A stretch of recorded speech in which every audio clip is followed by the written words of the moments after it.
Some of you may know our next guest as another name, the Floodplain. Well, he's reintroducing himself as the artist VRTUA. If you like Sonic the Hedgehog or Sega Genesis and you grew up playing those video games, then you will love his new music coming out. Coming right up next is the song Saturn 9 before the interview. Check it out.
Is for those who may not know, you have had so many different variations. You went from Floodplain, which was a very like minimalistic electronic sound, to probably the sound you've been possibly working towards your entire career. How did you get to become VRTUA, and what was your inspiration? It actually was just I guess over time I learned about different ways of making music on the computer. The computer is really the main reason why I was able to arrive at the sound that I've been trying to get to, because there's just more and more music resources out there, more resources than there was 10 years ago when I was really trying to get to this sound. And also I just didn't have the knowledge. I didn't, as you know, my most recent stuff really kind of tries to emulate that sort of Sega Genesis, late 80s, early 90s, very pastel neon kind of sound. And it does a great job of it. Well, thanks. And I never knew how to do that on a practical level. I would use the synthesizers I had at my disposal, but they never quite captured the sound because there was a specific kind of synthesis that I wasn't aware of until recently. So, for the most part, how long have you been making music, would you say? So I started making music in the seventh grade, I think. My dad brought home a Roland XP80 synthesizer from his Mhm. classroom, and I had been taking like music, extracurricular music classes after school in elementary school. I played the violin, and then I played the flute in high school. And I just, it was fun, but it never really clicked for me until, you know, my dad brought that synthesizer home. And so seventh grade, how many years ago was that? Uh, 2001, I graduated high school. So that's 14 years ago. And then senior year, junior year, sophomore year, freshman year, eighth grade, seventh grade. So 14 plus 6. So what is You've that? been doing it for quite a while. 20 years. I've been making music That's for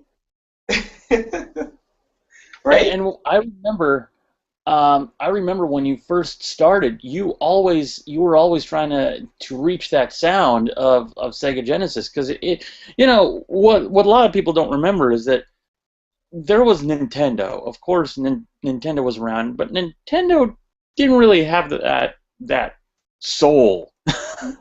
Right.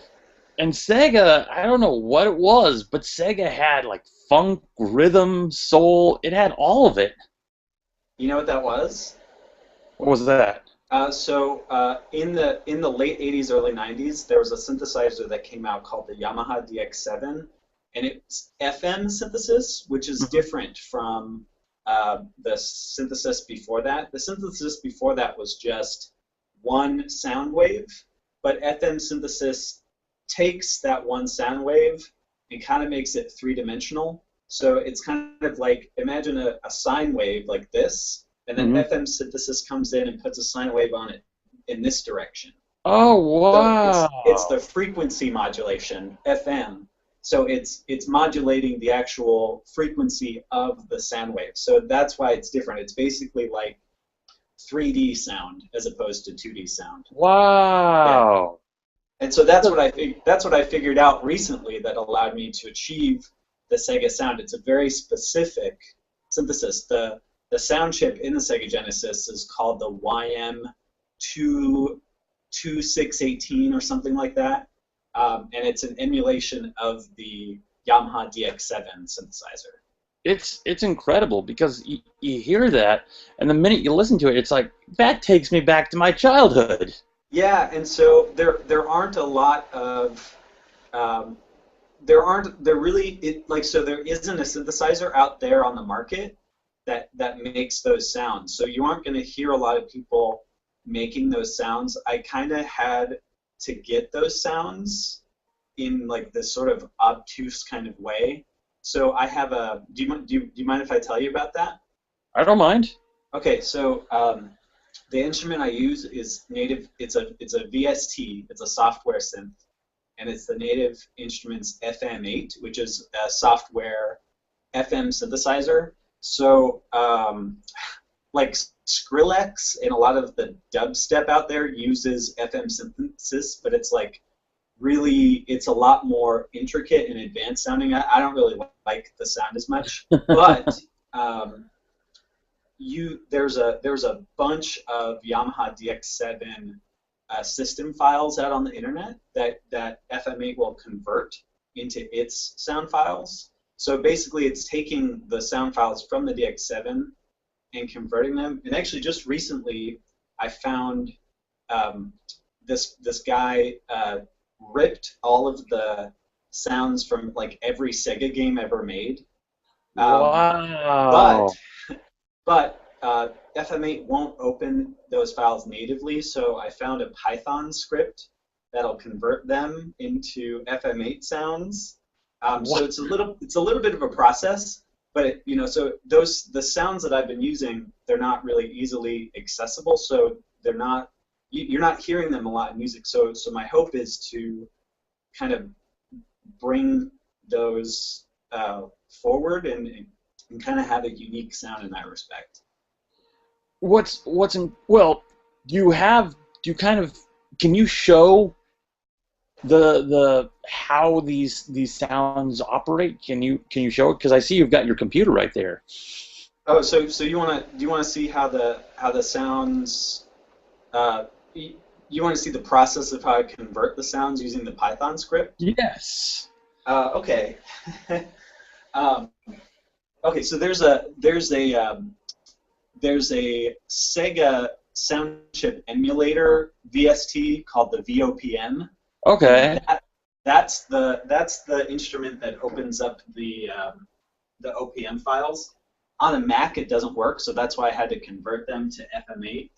Oh, gee. So let me see here. This is It's been absolutely incredible.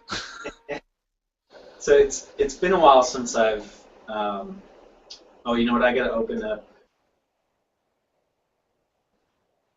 So I've been using the DX7 files, so I Okay. haven't had to use the Python script. I'm going to be doing that today, but it's been a while since I've done it, so off the top of my head, I don't remember exactly what I need to open. Okay. So, So but you yeah, have yeah. this is interesting because it reminds me of recently I saw the artist Dan Mulcanen, and Dan Mulcanen, what he did was he's a chip tune circuit bender, and he showed that basically the way that he makes his songs is he uses a Game Boy, and he actually goes in there and goes into every single track, and it's more like programming than actually song composition. Yeah, he's using LSDJ. I use a tracker program called Renoise, and Hmm. I can open up a track and kind of show you what it looks like. So what's the difference between this and like circuit bending and chip tunes? So so this is similar.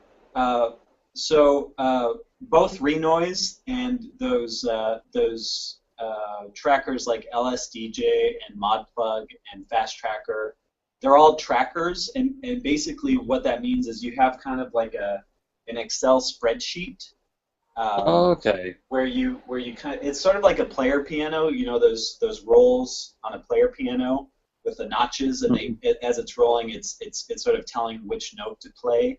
So Yeah. the tracker works the same way. It scrolls through the database spreadsheet, and in each of these cells, you kind of type out each note that you want. So you're kind of composing it in the spreadsheet, and then it scrolls Wow. down the spreadsheet, and that's how. So that's in that respect, Renoise and LSDJ are the same. But what makes Renoise different from those programs is that it's not just for chip tunes.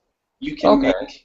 make house tracks, dubstep, any kind of EDM kind of track that you want with Renoise, because you can load in any software synthesizer you want. So you can have really high fidelity sounds in Renoise, but you can also have chip tune sounds by using like I use two software synths mainly for the chip tunes, and that's the FM8 with all the Sega sounds, and then there's a virtual instrument called uh, it's by Plog. It's like a Russian company, Hmm. and it's an emulator of all these different chip boards from like the Commodore 64 and Atari um, and the Game Boy and the Super Nintendo. Um, so uh, so you can use Renoise as a chip tune tracker, but it's more robust, basically. What's fascinating is that with all it with such a simplistic sound, it takes a lot of work to emulate a sound that's so minimalistic. Yeah, it can, because a lot. I mean, I think what's the most challenging about writing music this way is that you're really um, it's really granular. Like you're placing every note in this spreadsheet, rather than playing it out real time. Playing it out real time has a more natural kind of fluid, but Yeah. with composing it this way, you kind of gotta type it out in the spreadsheet, play it, hear how it sounds, adjust it. You can actually get you can get I can sound like a way better musician than I actually am doing it this way because I can arrange the notes exactly how I want them to be. I don't have to play them out. You know what I mean? Interesting. Yeah. Very interesting. So, with the besides Sega Genesis, who are some of your other influences, and have you used those influences and applied those towards your Virtua project?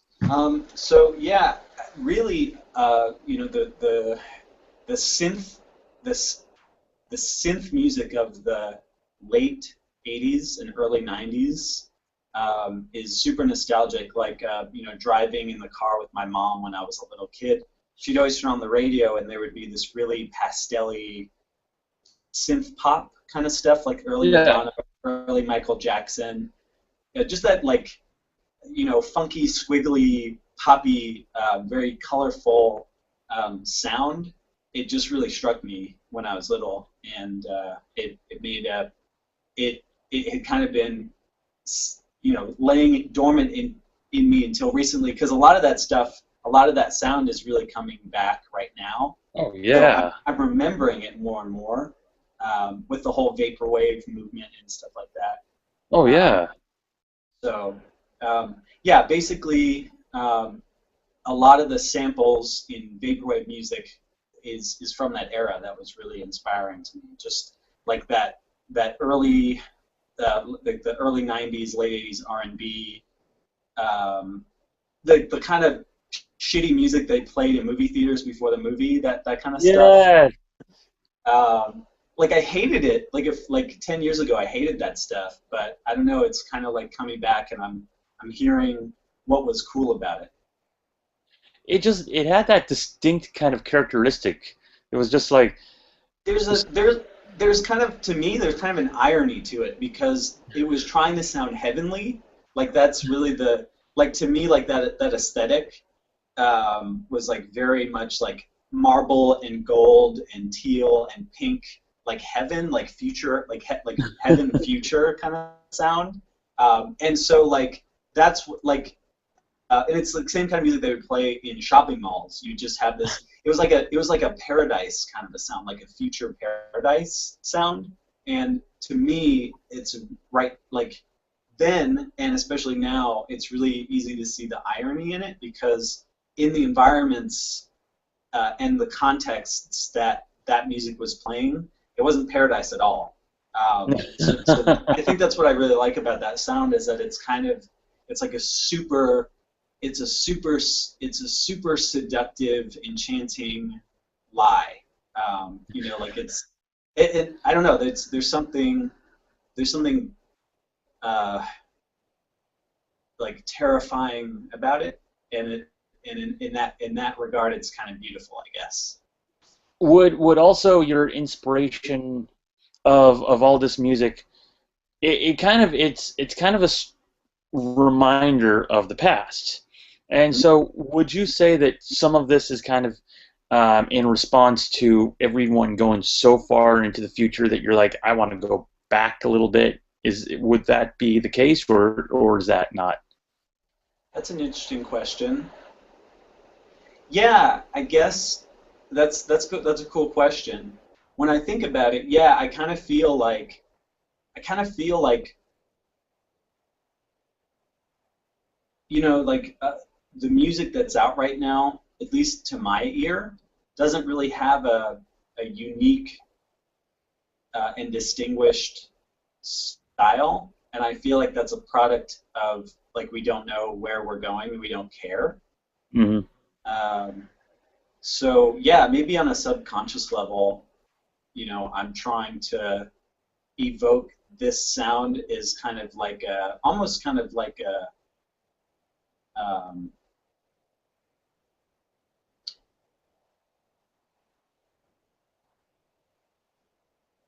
like a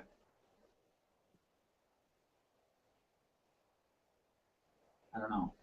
Like kind of like your um, evoking the past a little bit, just kind of like saying, screw this modernism.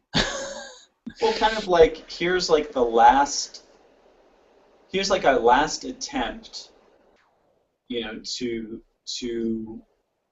here's our last attempt to find express something new.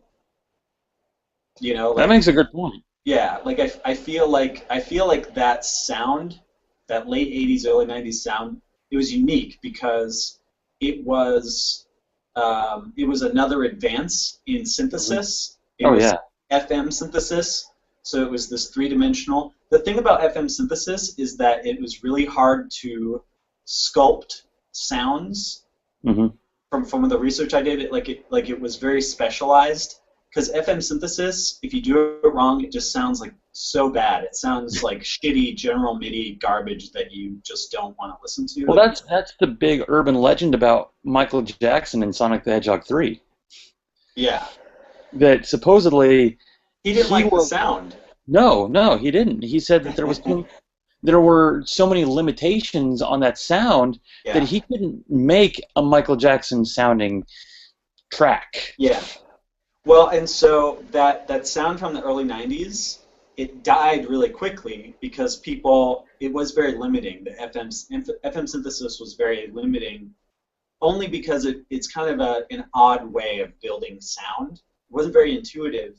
So a lot of the synthesizers following the DX7, like the DX9, 10, 11, after that, like there was a departure from FM synthesis, and so we kind of went back to the synthesis before FM, and there wasn't really any new advances in synthesis after that. So there wasn't any unique, you know, we haven't really been able to explore a unique style or sound since then. So I think that's what I really like about the sound is that it's sort of like the last recognizable new sound. You know what I mean? It's like a plateau. Exactly. Hmm. So so you've got your computer all set up. Do you have anything you can show or I'll go. So I was actually going to play you, you know, Starlight Zone yes. on Sega Sonic One. Let me see if I can get that melody. Can you hear it? Oh yeah.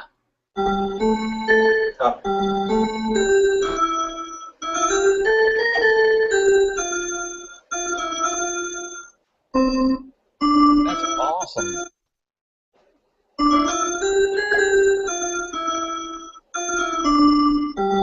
So that's the Starlight Zone bell sound.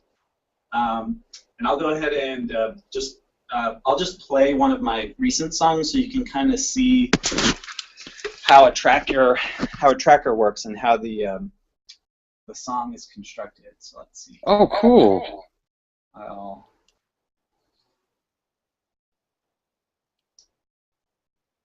uh,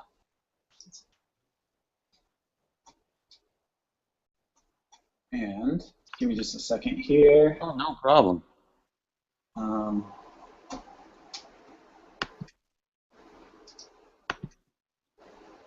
Actually, let me open up. Let's see. Open up. Let's see this one. Is this one? Oh, this one's kind of cool. File, open. Oh, so these are brand new songs too. Some of them are like sketches. Okay. Go. Oh.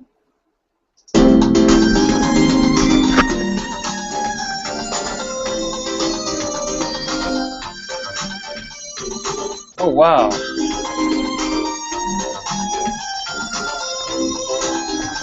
Oh my god. Oh wow.